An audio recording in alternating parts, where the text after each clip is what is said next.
Hello again, and this is Musicians in Isolation with Julia Chaplina, and we have most wonderful pianist and also head of the keyboard at the Guildhall School of Music and Drama, Ronan with us. It's absolutely delightful to see you here, and thank you very much for joining. I have talked to many musicians, but I haven't yet talked to someone who takes such a serious position at one of the conservatories. So very interesting to hear from you. How are you? First of all, how are you? And then we can maybe talk about Guildhall and the situation in general. So how has this been for you? Well, first, it's a great pleasure to speak with you, Julia. This has been obviously, for me, for everybody, an extraordinary, unprecedented period that none of us could have imagined. And I think even when we knew that some disruption was coming, of course, nobody sensed the level or scale of this change, this disruption. And I think, like a lot of people, I'm experiencing it on different levels in different ways. On a practical level, with Guildhall, where, as you say, I'm head of the department, so we had to move very quickly to get everything online at Guildhall, and perhaps we talk more about that later. But that was obviously very, very time-consuming, and then, of course, there were also dealing with a lot of practical situations of the students having to either leave London or stay London, find a piano, so all these kind of things. There were then obviously just with colleagues, so many colleagues and friends disrupted. All our plans in big and small ways have been turned upside down in this period. And it has also, of course, as I think we have all found in some ways, it is not without personal positive aspects in the sense of having time to reflect on certain things, having, we live in a society that's very busy. We're used to being extraordinarily busy, and that can work very well. But of course, life and music also needs time and stillness and reflection, and so I think, like many people, although I've probably been busier in day-to-day sense because of my work at Guildhall, which goes on. But of course, the time you spend on traveling, or not traveling in this case, and means there is more time for. I personally have been learning some Beethoven sonatas. I don't know, there's 6 or 7 that I've never played, and half played, half learned, and so it's a time like this that presents itself as a strange kind of gift, if you like. I mean, it's and I think obviously many people, many friends, many colleagues I've spoken to have found this, but so much is affected, by the fact that we know so many of our colleagues and friends are suffering worse than we're, more extreme, and so this. If it were not for that, it might be possible to look at this as a rather extraordinary, special period, and it has some of those qualities. But of course, it has been brutal in its effect on many of our colleagues, our performing colleagues, and so that is also a permanent cloud, of course. Yes, sure. But in fact, being a teacher or leading, let's say, department, it's of course a bliss in a way, because, although you have been affected, of course, this is still manageable and still sustainable, even in the current situation, where, of course, the concert halls and the performers, they have almost nothing to do. Of course, they're trying to create, but so out of interest, and I'm sure you've done this, so how do you sort of encourage younger people or your colleagues, or maybe even yourself, to keep going, and any words of wisdom?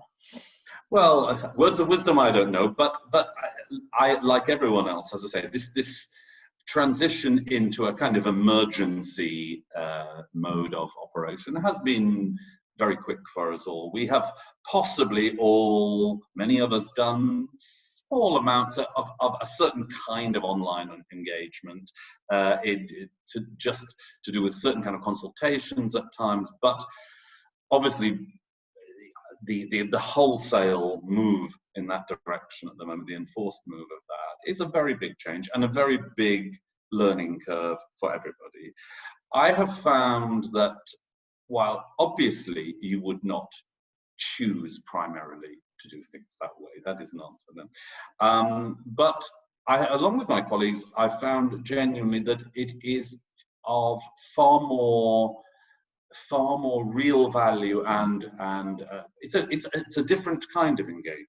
I think, like many things, it's when you have if you and I were sitting in a room now together, many things would be exactly the same, but some crucial things would be different, that we would both find it hard to explain why. Sure. That you know, I can see you perfectly, I can hear you perfectly, I can, but we are not together in that true sense of the word. And I think probably musicians, because we're very conscious of the presence of a listener, of the presence of an audience, even if it's an audience of one person in the room, it's the difference between being alone and having another person in the room is very different. The last concert I actually did, I was fortunate. It happened just before the lockdown. Really, I did the last 3 Beethoven sonatas in Milton Court in Guildhall, and I had both the privilege, but I was also the daunting that Richard Good came to the concert. But he told me we were talking afterwards, and he said to me, only in London could you get an audience that listens like that, you know. And of course, obviously, in that kind of repertoire where the concentration and the stillness and the involvement of the audience is so great. That was his point, you know, that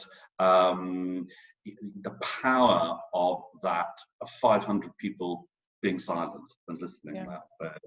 And so that just happens.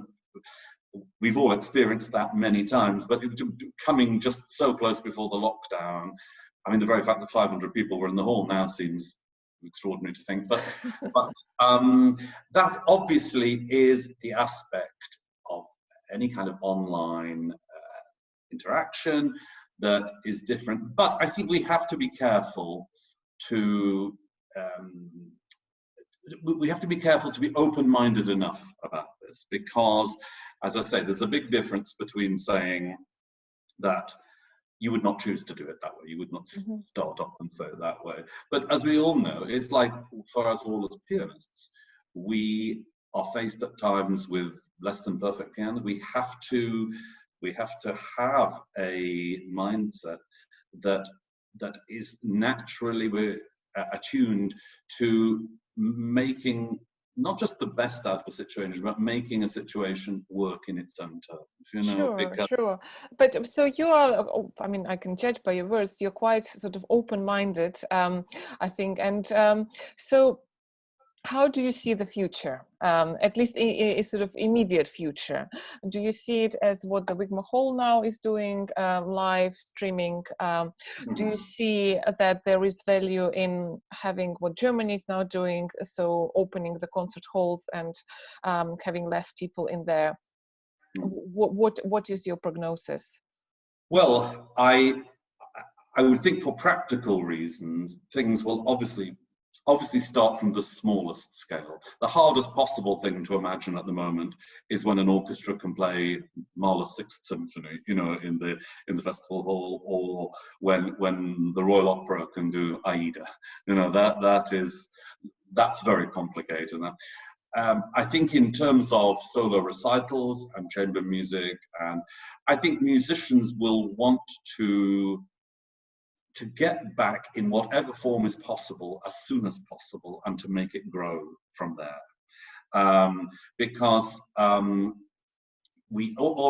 have had one approach to take part in some concert, a chamber music concert, which would have all the right kind of distancing with audience and performers, and those things are, as you say, Wigmore is obviously a beacon and an example, a great example of what be possible. And I think this will happen more and more because musicians are born to make music and to play and to communicate.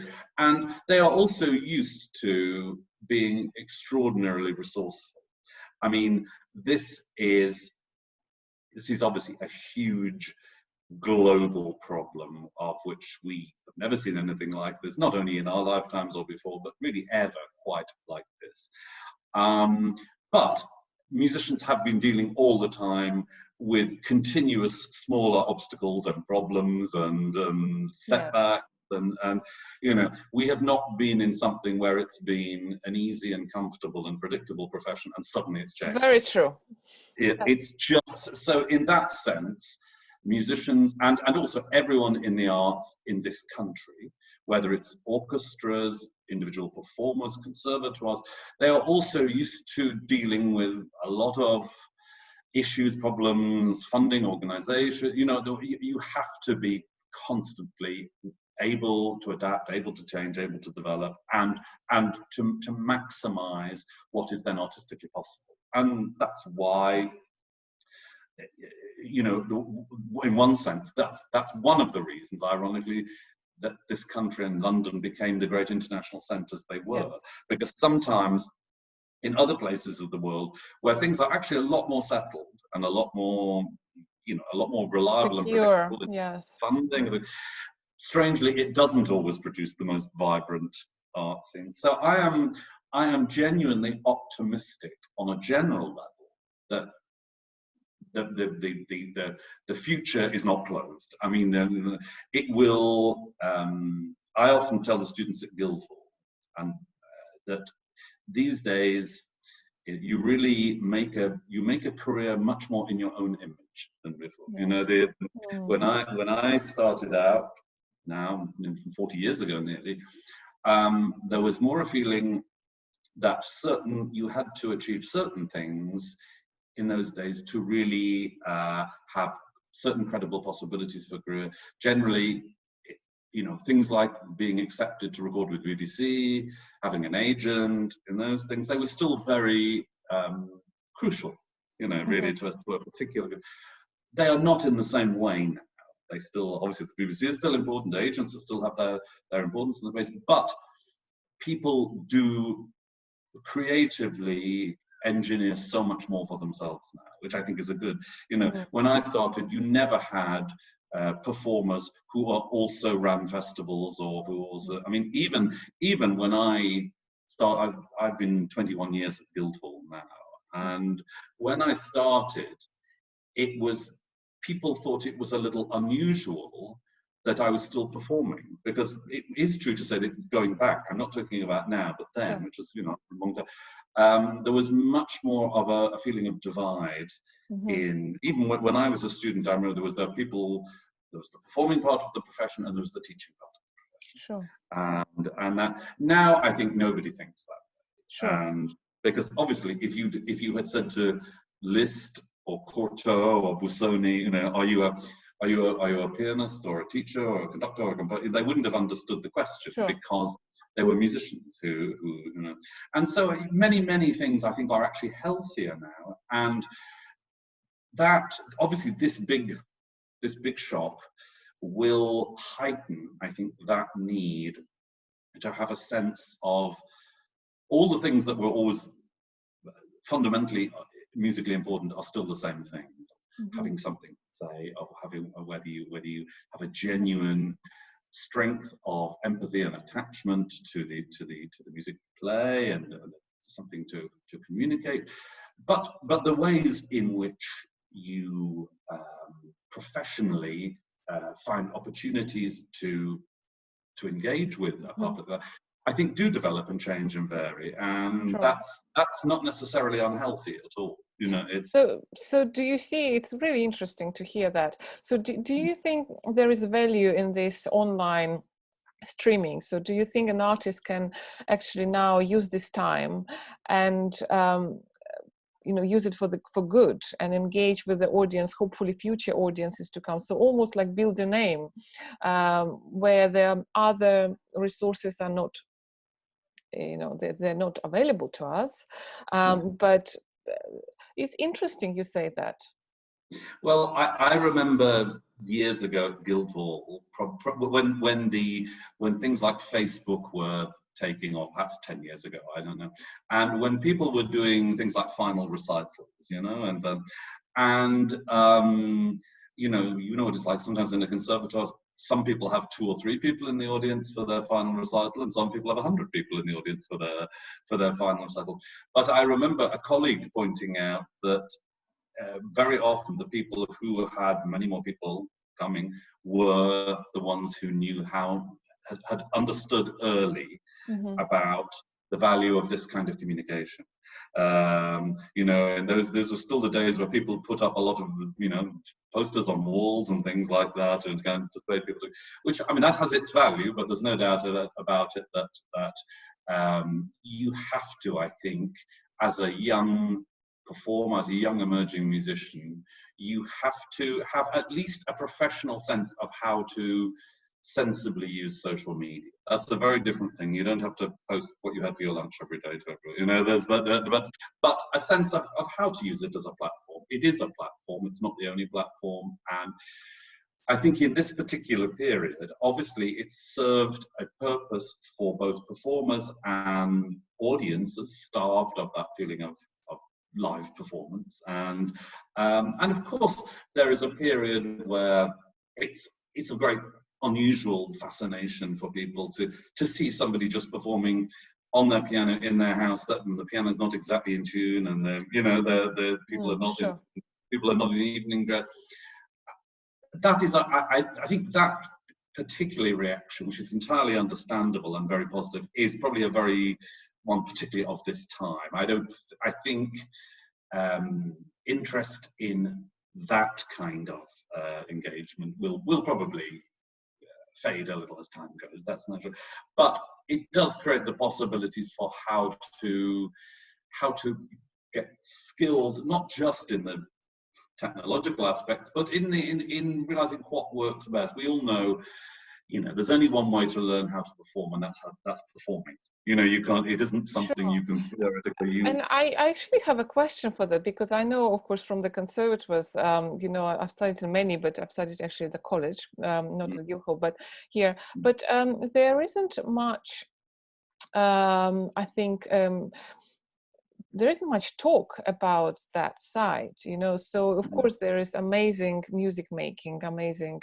stuff, amazing. So do you think, I mean, as Guildhall, or is it maybe your department, do you do some kind of things for students, or will you do it as a result of this, let's say, situation? Will you think that you would introduce something like that could help people to Yeah, well, we have. I mean, we have been reasonably active in these more holistic areas, if you like, of how to, I think, an institution can always do more. So I'm not saying that, but I think we've not been. I would say probably we've not been closed to this, awareness. Anybody who is half awake in the profession over the last 5-10 years has had to realize that this is a part of things. Sometimes there is a generational aspect in this. I mean, I'm at an age kind of between the two, where I'm too young realistically to say, oh, this is all for, this is all beyond me. But on the other hand, I'm old enough to realize I didn't grow up with this the way you grew up with this, or the way most people, where when we had to go quickly online with the teaching at Guildhall, the first advice I gave to the professors was to let the students advise us a lot on technologically what's the best way to do it. Because they have forgotten more than we know about, that is they live this way, as you know. They also, I mean, I found, for instance, that because of course there are the complications we all know about with Wi-Fi and these things. And so, for instance, for me, and I think many colleagues have found the same, that the best way to begin, if you like, the process of a lesson is usually for a student to send you a recording. You know, Sure. Yes, recording I of know. movement, recording of complete, because that way that is protected. You hear something and you're not worrying about whether the sound suddenly goes, or you know, you listen to it much as you would listen in a lesson. Personally, I generally start by hearing a student play a piece. I know teachers work in different ways, but certainly practically in this context, that often works better. And then you contact the student and you have, as I say, a kind of engagement that, I mean, involves some playing, but I would not, you know, we all know that technology as it is at the moment makes too much kind of a certain kind of interaction complicated, you know, for people. I think we should always remember that this technology, even though it's extraordinarily sophisticated, we all know the speed with which this technology can develop. So it's perfectly possible we could be sitting here in 5 or 10 years with unimaginably more better sound. And I still don't think that takes away from that energy connection of two people being in a room or an audience, which is why I made the point about the, you know, the concert. It's simply because anyone who plays concerts, we all know there's no substitute for that. But I think we also have to remember sometimes that when people say, you know, online engagement of this, you know, it's ridiculous, it's not possible, it's not.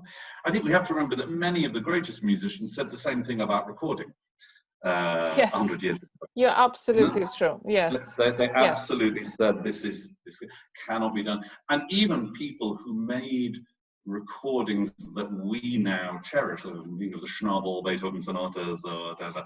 I mean, they did it as a kind of almost penance. You know, they felt ordered to do it. They didn't, you know, and that is perfectly natural because it just would have seemed so new, so strange, but I think in the same way as we wouldn't say now that you and I both agreed that there is no substitute for that particular connection of physical energy connection of listener audience in a live concert. But we equally know that doesn't mean that recordings have no value. They're not the same thing, but you don't feel, well, I have no idea what Alfred Brendel is communicating there because I wasn't there when he did it. You know, you know, so we have, you know, it's something that classical music, we don't always help ourselves by rushing. Of course, it's, you know, artistic standards are artistic standards. The only meaningful division of these things are between serious people and dilettantes in the sense of how they're going about things. That is the same whether it's live performance or streaming or online teaching or record. You know, it's and I'm not trying to sound like a advocate to lead the way for online teaching, but we have been placed in a situation all over the entire world. You know, we have to also be realistic. As I say, it's in the same way as if you are having to play a concert on a piano that has a bright treble or something, you know, you have to decide whether you're going to let that ruin the concert or whether you're not going to do the concert, or whether you are determined to get everything that is possible out of that piano. It doesn't turn it into another piano, but you know, we live in a world, particularly as pianists, where emotion, you know, imaginative will is so important. And I must say, hearing the students online and hearing the monsters online, of course, you have to make a translation often in your ear in terms of sound quality, but pianists do that all the time anyway. If somebody comes to play to you, so in some situation, and for some reason there's only a lousy piano there, so they play something for you on a lousy piano, you realize immediately while you're listening to it that it can sound different. Yes, true. That's very true. But there also, you listen for the essence of things. And also, I think because online engagement is quite intense, I find it, and everybody seems to say the same, that it's more tiring in a way. Sure. Online teaching, even a very, very pleasant online conversation like this requires more energy in a way from both Sure. of us Sure. than it would if we were just sitting, Sure. just sitting chatting. But that also has some value in a teaching situation, because it does focus the mind, and it does focus the attention, and also for young pianists, for students, very often this element of having to listen to themselves more, having to record themselves more, is also a very useful thing. It's a very Sure. important thing. We all know that most pianists use some element of this in their work, but how people can differ from how regularly, but there's very few people who don't record themselves at times, record their practice record, and we all know from just how much you learn from recording, from making CDs, Yes. and Yes. hearing your own playing, hearing what works, because when you play, obviously you are so much in the middle of something, you are so much that you are very often not necessarily the best judge at that moment. Correct. And Yes. I don't know, Murray Pariah is saying that sometimes he walks off stage and he doesn't know how he's played. He's been probably in some of his most wonderful concerts. I remember Claudio Abbado saying that every time when he looked back and realized that some particular concert that had been particularly important, particularly significant in his career, and he remembers with almost all of them thinking it was particularly bad when he did it, and thinking, he thought, well, because he was commenting that perhaps this had given him an extra intensity, but the thing is, it does teach us that when we are playing, the fact that we may have a strong feeling at that time, either that it's very much what we want to do, or it's very much not what we want to do. You hear it back, and it can be deceptive. It's important not to put the wrong kind of faith in that, in reacting. And I think that's healthy for concerts, because it teaches you to ignore a little your own reactions, but to listen to your intentions more carefully. And I think for the students, for the young people, that's also being forced to do this and record themselves, and they're going to record final recitals, and of course sometimes in very difficult situations, but there is a real value in it for them in that. And I must say, and I'm sure this is true generally, I think I'm not just in Guildhall, but the students have been quite remarkable in their capacity to adapt, and to make, some are in quite fortunate circumstances where they have something, if not normality of the Steinways and things they would have in a conservatoire, but they have, they're in a decent situation. Some people are in very difficult situations. In Guildhall, when everything shut down so fast, we moved as quickly as we could to identify those pianists who had nothing in their apartment, and if they were staying in London, and we tried to get upright pianos, but it was too popular. Nobody would move. You couldn't get people to move upright pianos. So instead, we got good digital pianos, at least for them to have. How wonderful! How wonderful! Yeah. Well, we had to do this. You couldn't. I mean, it was unthinkable for people to have nothing.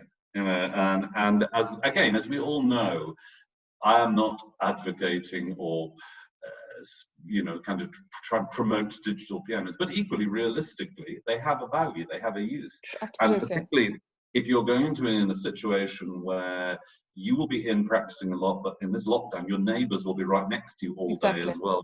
So to have a damper pedal, to have headphones, these things become very, very important. Absolutely. And so it's, you have to,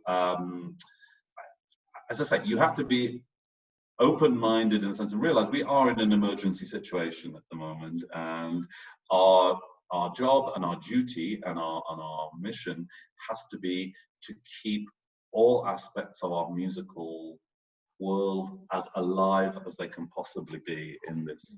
Ronan, well, thank you so much. This has been extremely inspiring, actually, and it's wonderful to hear someone sounds so positive and sort of into future-looking person like you. I must say, you give me a tremendous amount of energy, and I'm sure our listeners would share this opinion with me, because I have done a couple of interviews and it's remarkable. Thank you for that. Thank And you. I would like to say goodbye for now, but I hope this will continue, and I wish you absolutely all the best, and hope this will be soon in another manageable situation, that it gradually improves, and we all can start making music again properly. Thank you so much. Thank you very much indeed, Julia. Thank Thank you. you. Bye bye. Thank And you. bravo for the wonderful work you're doing in Thank you. Very kind of you. Thank you so much. Thank you. Bye. Thank you.